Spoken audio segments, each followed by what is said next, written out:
Wengi mnapenda kuwekeza kwenye maisha ya mtu, hasa kwa mtoto wa kike.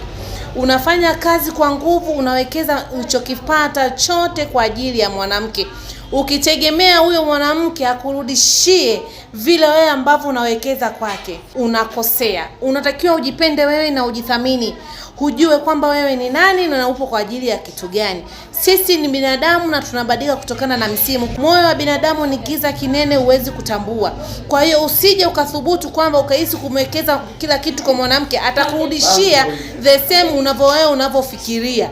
Katu haipo hivyo. Jipende kwanza wewe. Hata ukipata hela kidogo ukasema unampa, utakuwa umempa kwa wewe kwa kupenda, lakini sio kwa kuwekeza kwamba huyo mwanamke akulipe sawa wewe ambavyo umempenda. Jipende kwanza wewe. Hata ukimpenda huyo utakuwa umempenda kwamba ni wajibu wangu kumpenda, ni wajibu wangu kumhudumia kwa sababu nimempenda. Hutaweza kujidhuru, hutaweza kujifungia chumbani eti unalia, hutawachukia wanawake wengine huko nyuma kwa sababu yule wa kwanza alikuumiza. Mjipende kwanza. Wanawake, watu wengine watafata. Zamani mko mnasema wanawake tunaua. Rasha, sisi hatuwaui. Mnajua nyinyi wenyewe kwa kutokujipenda na kujithamini.